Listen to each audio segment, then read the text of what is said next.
Good evening. This time on Tunes and Tunes, Cooper spent some money on Snoopy.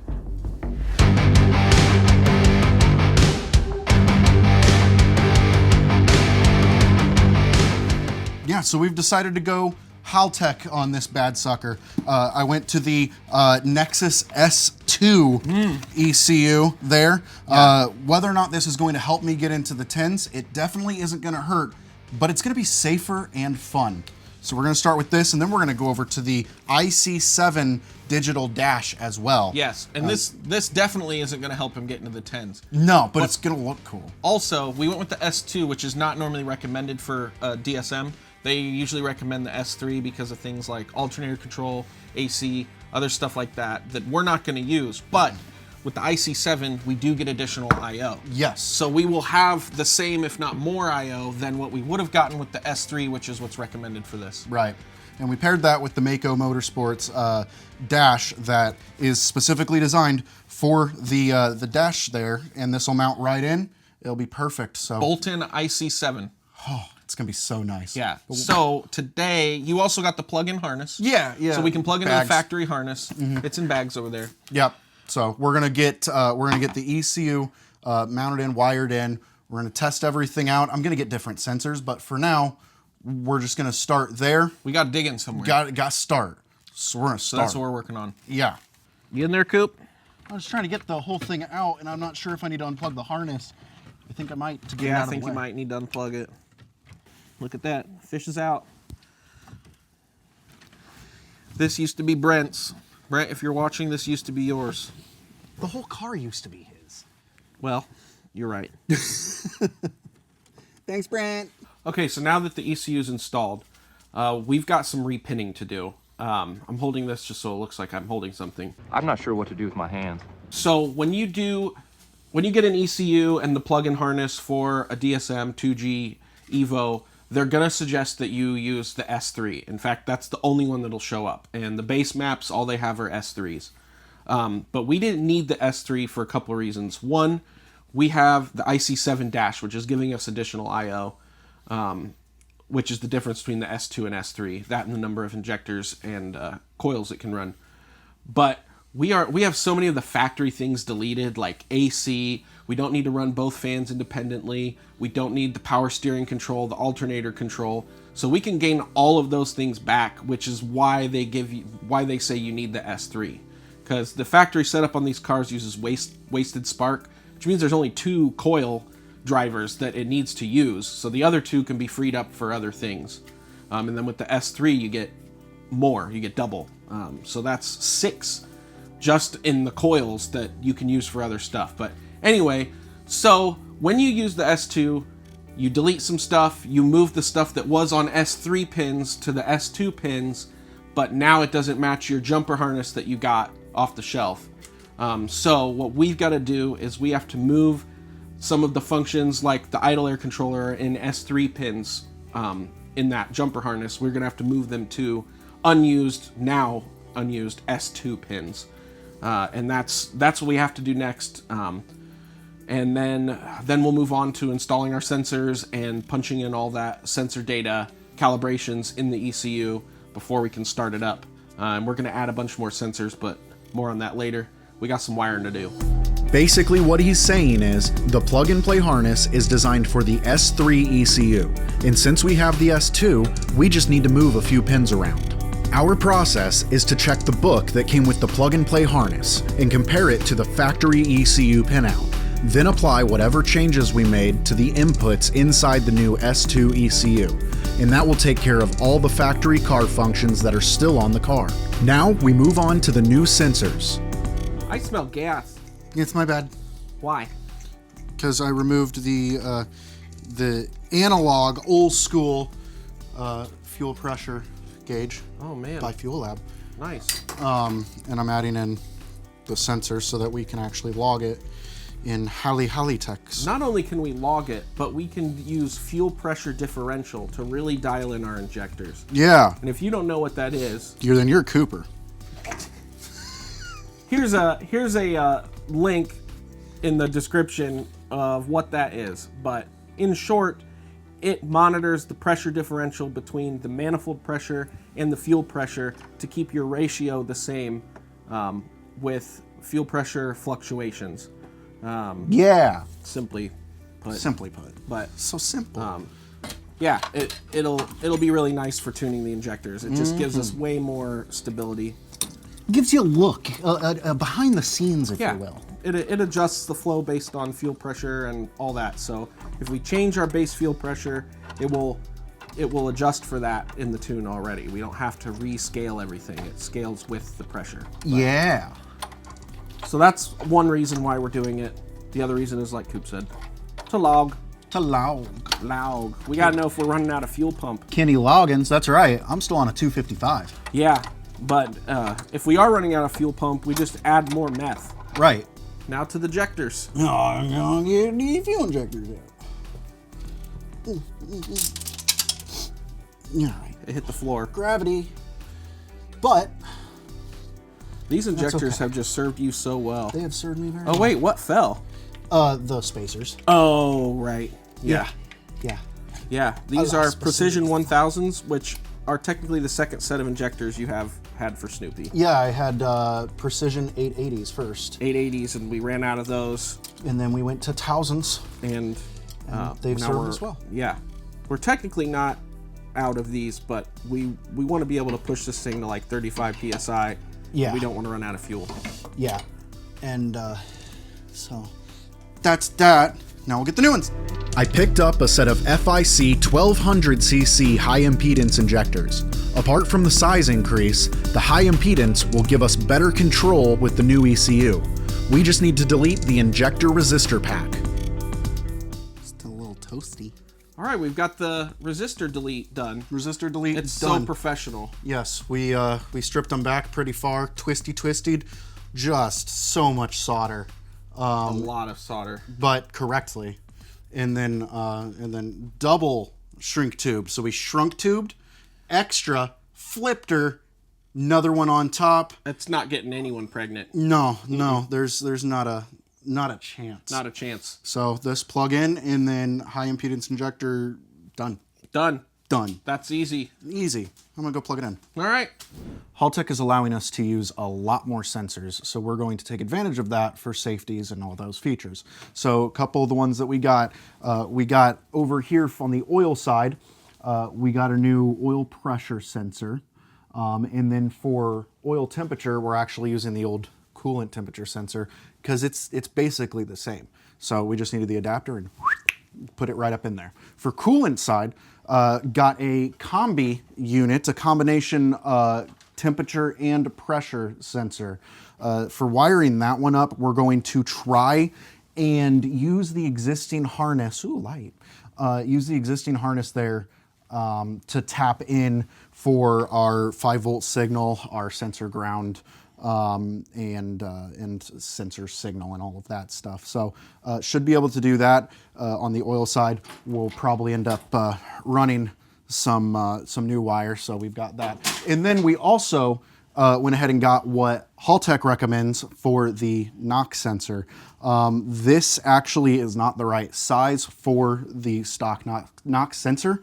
It needs an M10 bolt, but with a little drillage, it works.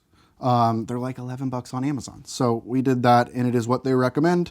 But that allows us to do a lot more looking and sensing and feeling everything to make sure everything's nice and safe. So it's now time to wire it in, run it in, or run it in, which runs in, and then it'll be in. Yeah, all the sensors are in except for the one in his hand there. Yeah, but it's just wires now. Yeah, it's just wires. It's just wires and making sure we check everything as we're doing it so we don't end up with everything hooked up and we don't know what we did. Yes, we already did fuel pressure. We did.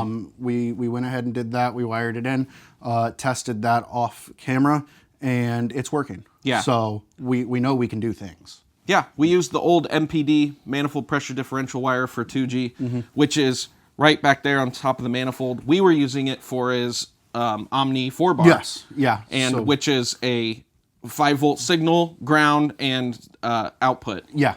So we just had to change the connector, and then it was good to go. Yeah. Super simple, no hiccups, no miswirings, no nothing. Maybe we should do what we did and do one sensor, test it in the Haltech. Do another sensor, test it in the Haltech. Smart. Yeah, maybe we should do that. I like that idea. And write it down. We should write that down. Yeah. Yeah. All right, so we've got the coolant temp and pressure sensor in and wired. We've got our DTM here and tested, and they're both good. So we're seeing both of those in the ECU, which is great. And we've got our knock sensor in. We were also seeing that, had Cooper go ding, ding, ding on the block, and we saw it just fine. So now we're on to the oil stuff. So we've got oil pressure and oil temp, and the pressure sensor has 3 wires, 5 volt positive, 5 volt ground, and a signal out. And then our temp has a 5 volt ground and then a ECU connection output that's for 5 volts, and it does resistance. But anyway, that's 4 wires because we can share the 5 volt sensor ground between the two. So we ran 4 wires up in, and Cooper's in here, connecting them to the ECU. Splicing. So we spliced on the 5 volt ground and 5 volt supply.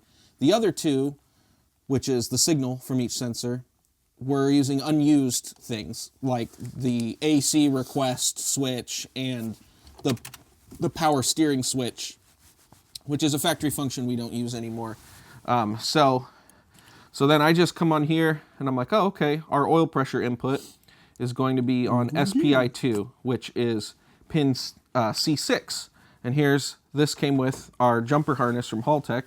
So if I look here, SPI2, C6 is pin 90, which is the MAF sensor. Oh, so our pressure's coming in on the MAF sensor. So then I tell Cooper, hey, pin 90 right there, that's the wire you need to run the pressure sensor to, which happens to be the old MAF sensor. Over here. So that way it's patched into the whole harness, and that's kind of been our process. This is temporary. This is permanent temporary. It's done right, but eventually later down the road, when I completely like strip Snoopy down to bare metal and just fix everything like Nate did with Raven, at that point I'm gonna rip the harness out and do completely new. Just because it's lived a life, it's got a lot of meh in there from before us and some meh in there from the beginning of us, and we were younger. We were young, and we are older, therefore wiser, and I want to get rid of that. So eventually that'll be done, but for now it'll be good. It'll be right. It'll be good. Yeah, we'll do a race harness at some point, a full one with the Haltech. We'll just get a flying lead harness and make a nice one. Yeah. But that's not for now. Yep. For now, this will be absolutely just fine. Yep, we're 2 sensors away from having all the sensors. Except for the other sensors that we'll discuss later. Yeah, some other time. Yep. And I did do all the engine protection stuff. So, I've got the diagnostic here, our DTCs, if the voltage is wrong on the sensor, and then our maximum here. So this is basically what's going to happen if we drop oil pressure. This is our oil pressure sensor, and the other thing is it'll cause a level 3 emergency. Level 3. And a level 3 emergency. Oh, these are wrong. This needs to be level 1. Unbelievable. A level 3 emergency shuts the car off. That's a low oil pressure. So that's how we're doing our safeties with the oil pressure there. But, yeah. Yep. More wires. Got them done. Got the oil pressure and temperature wired. We'll fix that later, but it is wired, it is plugged in, and it's reading. It's reading. This is our oil temp. We're reading 36 degrees, because that's probably what it is. Roughly, yeah. It's winter here. Yes. And then if we go over to our oil pressure here, we're reading, oh look, 0 PSI. Yeah. But we're getting 0.5 volts, which means the sensor's working, which is 0 PSI. Yes. So that's right. Yeah. So now we have fuel pressure. Now we have coolant pressure and temperature. Now we have oil pressure and temperature, all wired in, all reading, all good to go on that front. That's going to be some good safeties. That's good safety. And good data. Yeah. So now we'll be able to actually tell what's going on with more of that stuff and create more shutdown if stuff go wrong. Yes. We do have another sensor to put in, but we'll get to that Now what we're going to move on to is wiring in the dash. Yes. We've got the turn signals, the lights, all the things that get directly to the IC7. Yeah. We got to cut from the body. Yes, we have to cut the harnesses behind that dash, make the connector, and then do that. But mounting it will be really easy because I got that Mako Motorsport Wuhan 3D printed dash insert, which is very nice. And it's like, it's thawed. It's solid. Yeah, it almost feels like it looks 3D. It's obviously 3D printed, but is. I think it's the carbon fiber 3D print stuff because it is solid. It's very, yeah. I don't know what it is. I don't know what it's made of, but and they did a good. finish on the front side, so Yeah. it does look nice. Yeah, but that will make mounting it super easy. Yeah, and so it's just I don't have to wires worry about now. it. Yeah, it's just wires. It's just wires. We'll do one at a time, test them, and go from there. It's working so far. All right.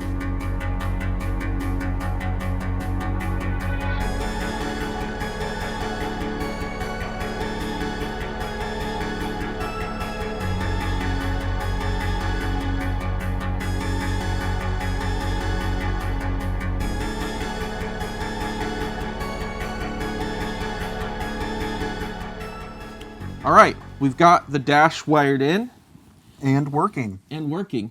We finished making the harness. Oh my goodness, my hand. Finished making the harness back there, and it's yeah, it's doing the thing. It's my parking brake's on right now, so I'll just but yeah, it's showing everything we need it to show. We still got to configure some things, but for now, it's fantastic. Yeah. So we're work on getting the fuel level Yeah, working. yeah, It's showing 10%, but we know we have more. yeah. So for years, Yeah. after we put the 255 in there, I've only shown from full to half, and it never showed below that until my low fuel light came on. So that's why we know that's off. So next we're just gonna get in there and like actually fix it. Right. We also wired in the low fuel light, which is a generic switch in the Haltech. So what we're going to do is when we pop the sending unit out, we're going to test that. So with it all the way, with the sending unit pulled out, we should have the low fuel light come on. Right. So we can make sure that works. I know we can set that based off of the percentage, but until we trust Correct. the Yeah. level, Once we know the floats and all that and whatever, we won't need that. Right. Yeah, that'll be good. But we didn't break it, and in fact, it looks really cool. It does look really cool. I'm We just very- need a factory cluster bezel Yeah. to go around it. Not like we don't have multiple of those laying around, just not in this garage. Yeah, So, we've got plenty. Yeah, we'll get that, but loving it. On to the next. On to the next. All right, we got the fuel level sender working properly. Yep, it was crooked by a little bit counterclockwise, just a little bit. Yeah. and it needed to be a little, and now it's fine. Yeah. We also got to do the sweep and calibrate the Haltech. So it wants 5 volts to be 0%. It's reversed. And then 0 volts is 100%. That's the sweep. That's what looked right. So you can see right now his tank's pretty close to full, and we're showing 88.8%, which is nice. Yep. That actually is probably close to where it's actually at. Yeah. We'll just adjust it when I drive and actually just fill it up all the way, see what it says, and then make any adjustment if we need to. But I don't know that we're need to. And now the other thing is we did a generic here for the switch, and this is showing 3.8 volts because there's water, or there's gas in the tank. So when it gets low, that voltage should go down, and the low light should come on. Right. Theoretically. We'll theoretically find out. But the last sensor that we are going to do now is we are going to do a pressure sensor in the water methanol system. Oh, why would we do that? For a few reasons. One, as a safety. That way we can actually see the pump is working. We are spraying in the proper amount of meth that we want. Because if we're not, we may knock like on heaven's door and blow something to little bits. We rely on that methanol injection for a lot. Yes. So having a sensor reading the actual pressure right before the nozzle is a good way to see if you're getting meth. Yep, make sure there's no leaks, no blockages, no something where it would show pressure over here, but it's not actually getting to the engine. We'll put it over in the engine bay. Yeah. And because the name of the game is safety, and let's not break stuff. The other thing is we can have a status light on the dash show when meth is spraying for Cooper. Yes. Based on the pressure sensor with actual flow. Yes. That way it is guaranteed what we are seeing is reality. And it'll be good. It'll be good. So that's next on the agenda, but fuel, done. Yeah. We're also going to test. Now we got to test the meth level because we put a wire into the dash for the low level switch. Yeah. So I'll just take a stick because right now it's just a float. So when it goes down, it shows the low, and I'll just push it down manually, and we'll see if the light kicks on. Okay. Sweet. Let's do that. Quit smelling it. Oh, got the meth sensor installed. So where we spray it goes right there, right into the throttle body. So that goes, somewhere right along that trajectory. And if you can kind of see back there, I kind of snuck it in there. So there's literally very, very little from where we're reading pressure to inside of the intake, the engine, all that stuff. So that'll be good. But before we put this in, because it's in the way, we're going to run wire in and get that all done. We'll verify that it's reading. That way my status light on the dash will show when I'm spraying meth via the signal from the sensor. Yeah, which is really, really nice for peace of mind. Yes. It's also going to look really cool on the dash. Yes. And that's half of as important as everything else. Because if it doesn't look good, why are you even doing it? Why like, would you get even do it? A junkyard hood and trunk? Yeah. Why would anyone get a junkyard hood Unbelievable. and trunk? And trunk. All right. Next on the old Haltech adventures is a rotary trim knob. We're deciding to do this for a couple reasons. One, and the main one, is control not having to rely on Nathan. So when we're at places like the shootout and everything, we've got multiple people running. We've got car shows, we've got autocross, and we've got drag racing. And so for me to be able to just make quick adjustments on the fly without us having to get the computer and all that stuff, it's going to make things a lot easier. What we plan to do with this is to control boost. So we'll have obviously the bunny button, as per usual with Snoopy, where it'll just be wastegate pressure. Bunny button in will be race, and so far we've only been able to have it at one pressure and having to go through and adjust and do all that for weather and whatnot. This will allow us to go, I don't know, say between, 23 and 33, something like that. Well, there's 12, 35 pounds, and that'll account for different weathers, the density of the air and whatnot. So if stuff's feeling odd, I can just twist the knob and we're good to go while other people are doing other things, and we can just get more passes through. So we're gonna wire this in, and then the only thing we'll have to figure out after that is specific mounting. We have a couple ideas.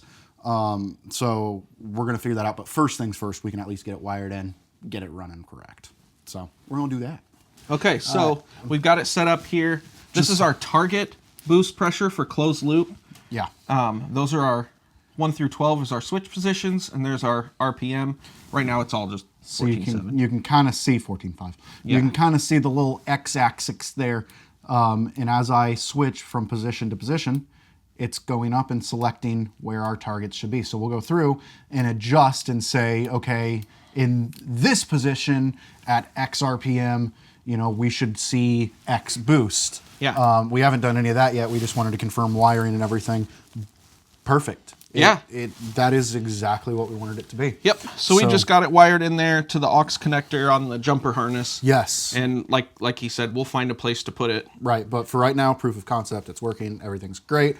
So we'll finish doing that, and then we'll find a place to mount it. So the next thing you see will probably be one other thing with Haltech and the mounting of it itself.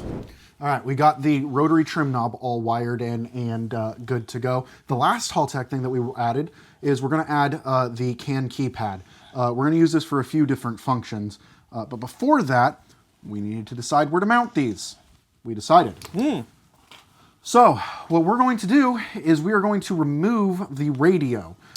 In its place, we've found, created, and mocked up a double DIN blank where we have added in the necessary holes for said keypad and rotary knob. That way, don't have to cut any more holes, do any of that stuff. And where we have the CAN hub is real close, so these will just wire right in, and then I'll have full control right in the little control center area. Nice. So we just get these mounted in. All the wires are already there now, so we just got to plug them in and get it wired. CAN bus is nice. CAN bus, it's beautiful. Yeah, so we got some programming to do after we get that mounted. Let's get it installed. Yeah.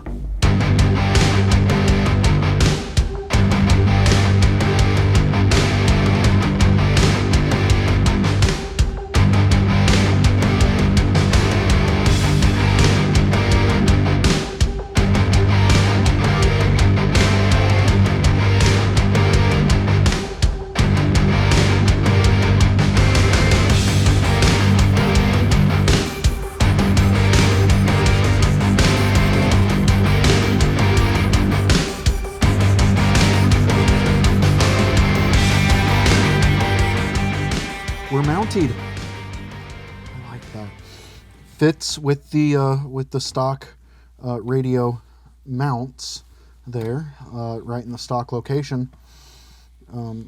I couldn't be happier. I could, but that'd be unrealistic. So now all that's left is to turn on ye old Haltech. Program it up, decide which button goes what and when and how. Yeah. Cool. All right, she's done. The keypad works like a dream. We have the rotary knob, which isn't doing anything right now because the car's off. But the pad, it does things. Those are the fans. Nice. So, yeah, it's great. We're gonna configure. We'll put stickers and do each one individual. But we wanted a proof that everything's talking and working and everything's doing what it's supposed to. So Haltech has officially been installed in Snoopy. The next stuff we're going to be doing is finishing up transmission. We're going to be doing some stuff with some fuel and some other goodies. So make sure you subscribe so you don't miss it.